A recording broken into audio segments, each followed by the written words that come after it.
Hey Stoic friends, welcome back. They found him frozen in meditation position.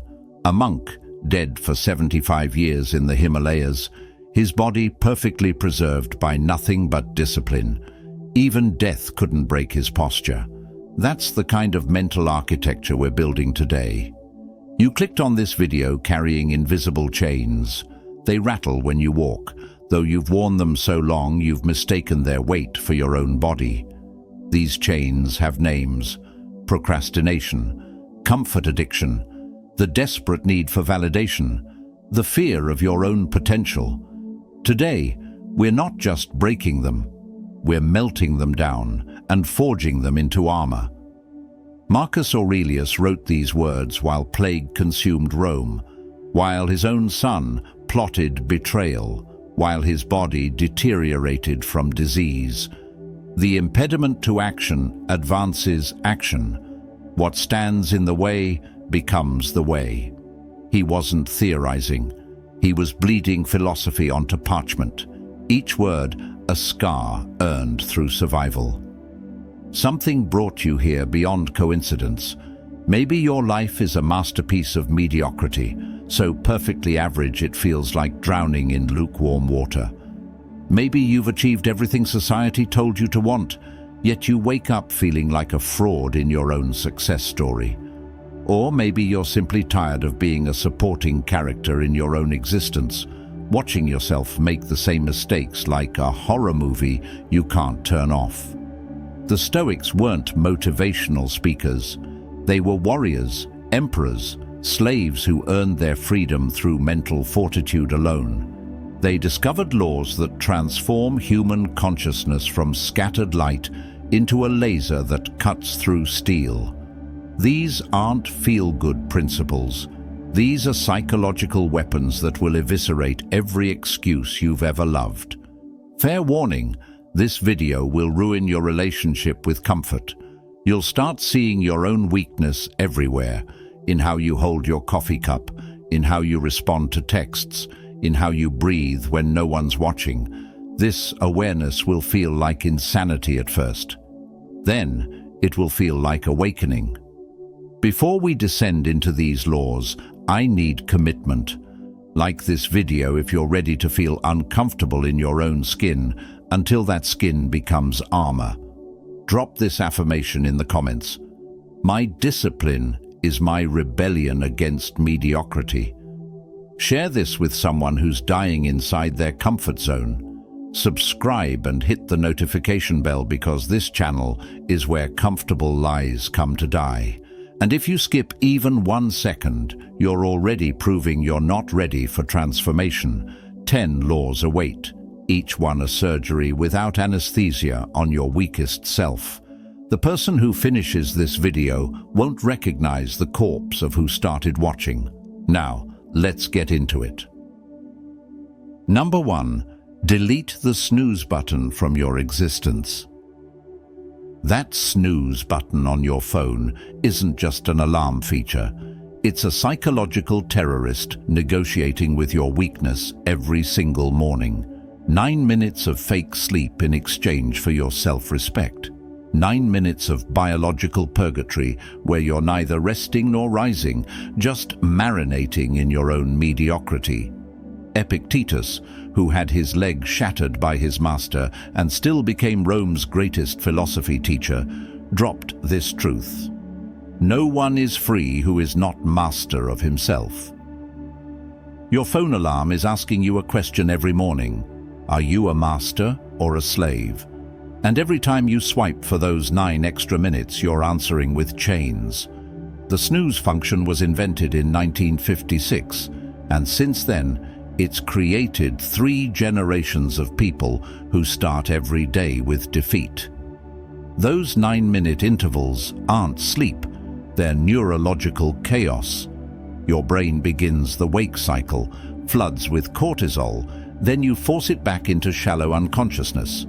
You're literally training your neural pathways to associate mourning with failure, consciousness with negotiation, commitment with compromise. Delete it. Not tomorrow. Now. While you're watching this, Go into your alarm settings and turn off the snooze option entirely.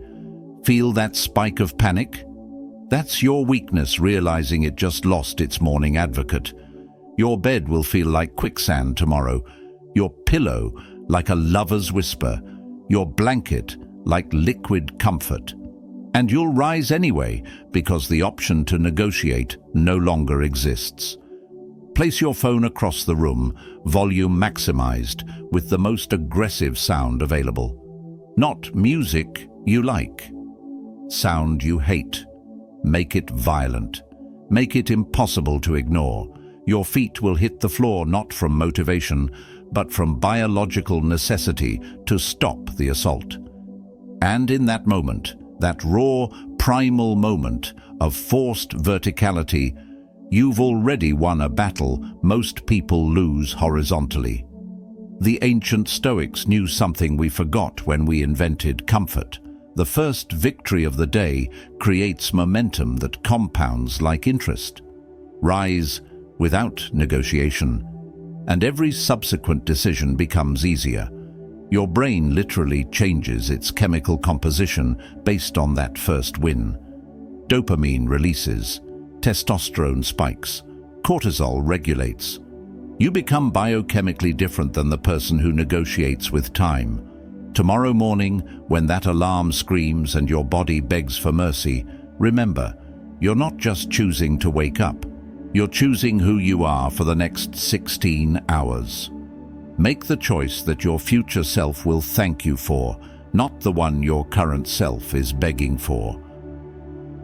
Number 2. Turn your shower into a mental dojo. Your daily shower is a missed opportunity for psychological warfare. You stand under perfectly heated water in complete safety, accomplishing nothing except basic hygiene. Meanwhile, your mind atrophies in steam and comfort. The Stoics would call this criminal negligence of character. Seneca wrote, "Every new thing excites the mind, but a mind that seeks truth turns from the new and seeks the old." The old truth. Cold water is nature's most accessible mental trainer. It's free therapy, available twice a day, requiring nothing but courage most people will never summon. End every shower with 60 seconds of the coldest water your pipes can deliver. Not lukewarm, not cool, Arctic. The kind that makes your lungs contract and your mind scream obscenities. This isn't about health benefits, though your immunity will skyrocket. This isn't about metabolism, though your brown fat will activate. This is about staring directly at voluntary suffering and choosing it anyway. Watch what happens in those 60 seconds. Your mind will cycle through every excuse it knows. This is dangerous. It's not. I'll get sick. You won't. I'll do it tomorrow. No, you won't. Your thoughts will race, bargain, threaten, plead, and you'll stand there anyway, water like liquid nitrogen against your skin, teaching your nervous system who's actually in charge. After 30 days, something shifts. The cold doesn't become comfortable. That's not the point. You become comfortable being uncomfortable. Your mind stops negotiating with difficulty. It accepts it like weather, like gravity, like any other neutral force that simply exists. This mental shift bleeds into everything. Traffic doesn't anger you. Criticism doesn't wound you. Delays don't frustrate you. You've trained in the shower to accept what is without adding mental drama to physical reality. The cold shower isn't just water, it's a daily referendum on your character. It's asking whether you're someone who keeps promises to themselves when no one's watching. Whether you can choose growth over comfort in the smallest moments. Whether you have the discipline to suffer voluntarily before life makes you suffer involuntarily.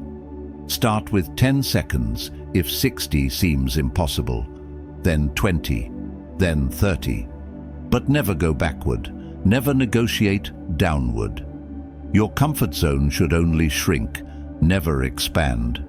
Let that cold water baptize you into a new version of yourself, one who doesn't flinch from discomfort, but leans into it like an old friend who tells hard truths. Number 3. Weaponize your phone's airplane mode. Your smartphone isn't smart. It's a dopamine dealer with a touchscreen, and you're its favorite junkie. Every notification is a hit, every scroll a relapse, every red badge a needle to your neural pathways. You check it 96 times per day on average. That's once every 10 minutes you're awake. The Stoics would call this willing slavery to a glowing rectangle. Marcus Aurelius wrote in his private journal, "Never meant for other eyes. You have power over your mind, not outside events. Realize this, and you will find strength." Your phone has inverted this truth. It gives outside events power over your mind 60 times before lunch. Here's the law. Every morning, your phone stays in airplane mode for the first 2 hours after waking. No exceptions, no emergencies, no just checking quickly. Those 2 hours are your mental sovereignty, your psychological sacred ground where no algorithm can trespass, no notification can colonize your attention. Feel that resistance rising? That anxiety about being disconnected? That's not you talking, that's your addiction. Real emergencies survived for millennia without instant communication. Your morning scroll isn't urgent, it's compulsive. Your inbox isn't important, it's other people's priorities wearing a disguise. During those 2 airplane hours, your brain undergoes something profound. Without the constant micro-hits of digital validation, it starts producing its own neurochemicals properly. Dopamine receptors begin healing from their notification-induced inflammation. Your attention span, fractured into 10-second TikTok fragments, starts reassembling into something capable of actual thought. Watch what happens after a week. You'll reach for your phone phantom limb style, muscle memory seeking its next fix. Your hand will literally twitch toward your pocket every few minutes. This isn't different from heroin withdrawal. It's the same neural pathways screaming for their drug, except your drug has an Apple logo and fits in your pocket. The ancient Stoics practiced something called negative visualization, imagining loss to appreciate presence. Your phone has made you practice the opposite, positive hallucination, imagining notifications that don't exist, feeling vibrations that never happened, living in a constant state of elsewhere while your actual life passes untouched. Those 2 morning hours of airplane mode aren't just about productivity. They're about proving you exist independently of your digital ghost. That you can think without Google, feel without Instagram validation, be without LinkedIn updates. It's about remembering that before you were a user, you were a human. Number 4. Practice rejection therapy weekly. Every Friday you're going to get rejected on purpose, not romantically. That's too easy. Real rejection. The kind that makes your stomach acid bubble and your voice crack. Ask for discounts where they don't exist. Request ridiculous favors from strangers. Propose ideas you know will fail. This isn't masochism. It's mastery over humanity's most paralyzing fear. Epictetus taught, it's not things themselves that disturb us, but our judgments about those things. Rejection isn't pain, it's just information. But your nervous system treats it like a saber-toothed tiger because evolution hasn't caught up to modern reality. Tribal rejection meant death. Modern rejection means nothing, yet you still feel it in your bones, like mortality itself. Start small. Walk into an expensive restaurant and ask if they'll give you a meal for half price. Don't explain. Don't justify. Just ask and stand in the discomfort of their confusion. Feel your face flush, your armpits sweat, your fight or flight response scream. Then realize you're still alive. The world didn't end. The earth kept spinning. Graduate to bigger rejections. Email someone you admire with an absurd request. Apply for jobs you're not qualified for. Pitch ideas that sound insane. Not to succeed. Success ruins the exercise. You're training your nervous system to separate social discomfort from actual danger. You're teaching your amygdala that no is just a sound, not a sword. After 10 rejections, something breaks inside you. But it's something that needed to break. That invisible barrier between who you are and who you could be if fear wasn't driving. You start realizing that everyone living bold lives got there by collecting rejections like trophies. That every no is just redirected energy toward an eventual yes. The paradox. Once you stop fearing rejection, you get rejected less. Your energy changes. Your posture shifts. You stop radiating need and start emanating abundance. People can smell fear pheromones. It's biological. When you've been rejected 50 times on purpose, you stop producing them. You become magnetically indifferent, which is ironically magnetic. Most people live their entire lives in a prison of, what if they say no? You're going to live in the freedom of, I hope they say no because I need my weekly dose. This isn't about becoming callous or insensitive. It's about becoming invincible to the opinion of others, which Seneca called the greatest possession. Tomorrow is Friday. Your first rejection awaits. Don't prepare. Don't plan. Just walk into discomfort like walking into your own house. Familiar, expected, welcomed. Number 5. Fast until you feel like hunting. You've never felt real hunger. You've felt appetite, craving, boredom disguised as hunger, emotional emptiness seeking food-shaped solutions. But genuine primal hunger, the kind that made your ancestors sharp enough to survive, that died with the invention of the refrigerator. The Stoics practiced systematic fasting not for health, but for power. Musonius Rufus stated, "Food is not for pleasure, but for nourishment." Once monthly, you're going to remember what that actually means by fasting for 36 hours. Not intermittent fasting, not eating windows. Complete abstinence from everything except water and your own willpower. Here's what happens around hour 18. Your body stops asking and starts demanding. Your stomach contracts like a fist. Your brain fog lifts, but replaces itself with singular focus on food. You'll smell someone's lunch from 3 rooms away. You'll notice every restaurant, every advertisement, every casual mention of eating. Food becomes an obsession because for the first time in your life, it's not guaranteed. By hour 24, something ancient wakes up. Your senses sharpen to prehistoric levels. Colors seem brighter. Evolution's way of helping you spot berries. Your hearing intensifies for tracking prey. Your mind achieves clarity that no meditation app can replicate. This isn't enlightenment. It's your hunter-gatherer DNA remembering its purpose. Hour 30 breaks most people. Not from physical need. Your body has weeks of energy stored in fat, but from psychological panic. The voice in your head becomes a negotiator, a lawyer, a terrorist. This is dangerous. You've proved your point. Just eat something small.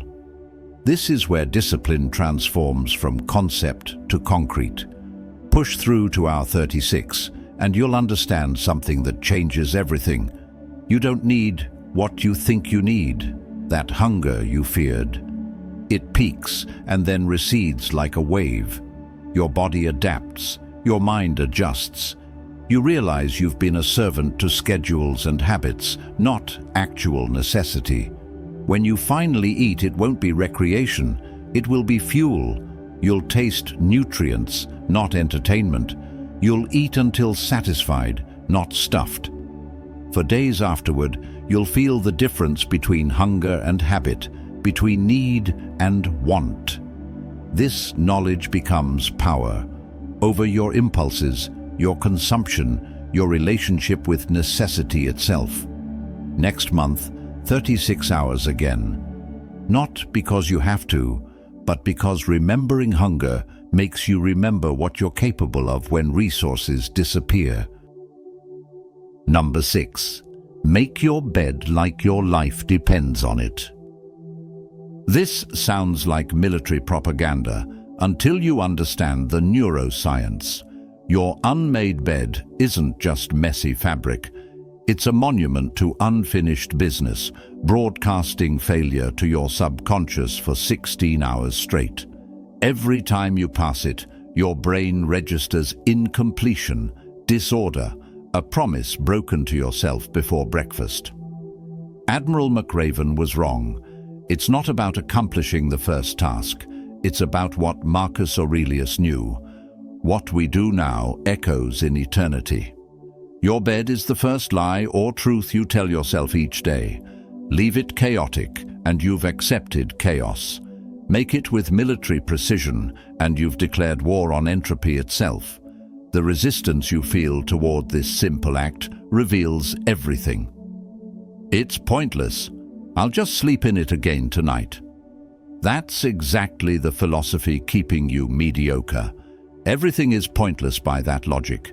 You'll get hungry again after eating, dirty again after showering, die after living. The Stoics understood that fighting pointlessness is the point. Spend 4 minutes making it perfect. Not good enough. Perfect. Hospital corners that could pass military inspection. Pillows aligned like soldiers. Wrinkles banished like weak thoughts. This isn't about the bed. It's about practicing perfection when no one's watching, when it doesn't matter, when you could easily skip it. Watch what happens to your psychology when you return home to that made bed. It's evidence that someone disciplined lives here, someone who finishes what they start, someone who creates order from chaos without needing applause. Your subconscious absorbs this evidence and adjusts your self-concept accordingly. You become someone who completes things, period. The unbearable truth? Most people can't even commit to their own bed.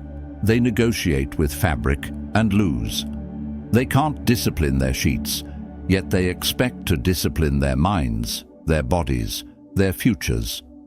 The bed is a daily diagnostic test of your character, and most people fail it before their coffee's ready. Tomorrow morning, after you rise without snoozing, after your cold shower baptism, you'll face those tangled sheets like facing yourself. Make them perfect. Make them so precise that hotel staff would applaud. Then walk away knowing you've already won a battle most people don't even know they're fighting. This isn't about cleanliness or organization. It's about proving to yourself, in the smallest possible arena, that you're someone who brings order to chaos. Because if you can't manage your bed, you can't manage your life. Number 7. Sit with death every Sunday. Sunday evenings, while others numb themselves with Netflix, you're going to practice dying. Not morbidly, methodically. The Stoics called it memento mori. Remember, you must die. But they didn't whisper it sadly. They declared it like warriors sharpening swords. Seneca instructed, "Every night before sleep, say to yourself, 'I may not wake up.' This isn't depression, it's mathematics. 2,400 people your age died today. Tomorrow, another 2,400. Eventually, inevitably, you're in that number. Pretending otherwise is delusion dressed as optimism. Set a timer for 10 minutes every Sunday night. Sit in silence. No music, no distractions.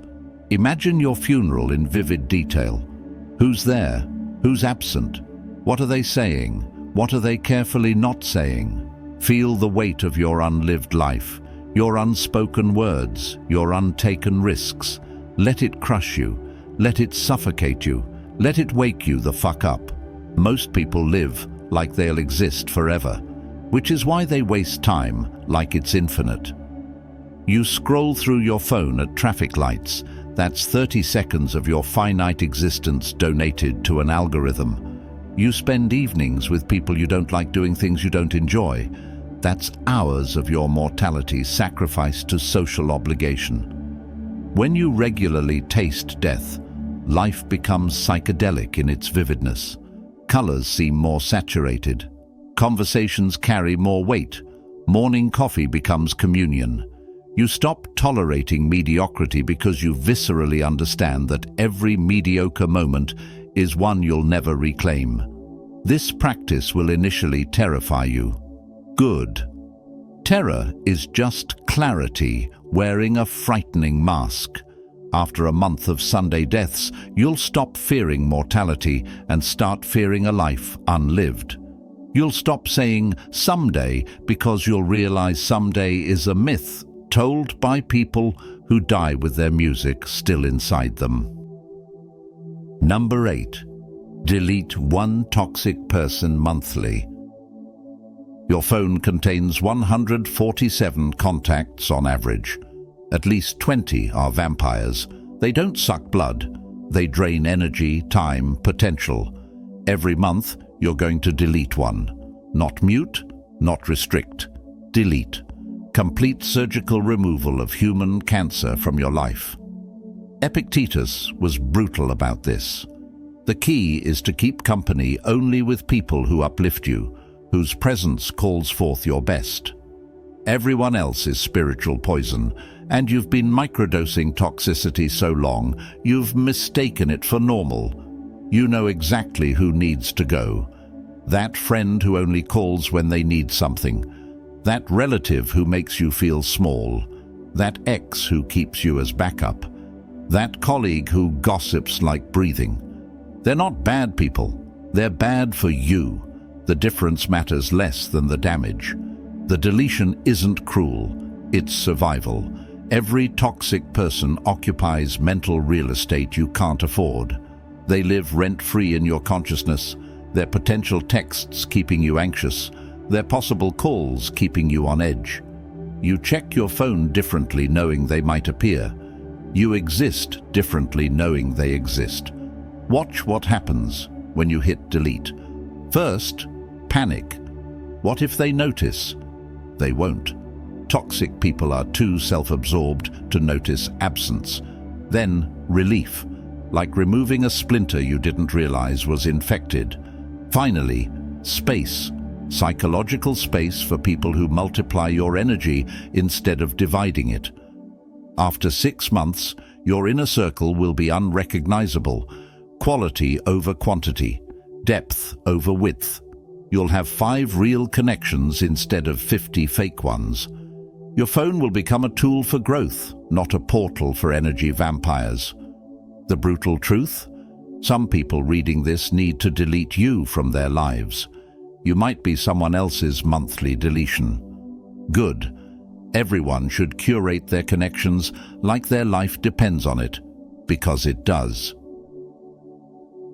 Number 9. Document your death days. You died 43 times this year.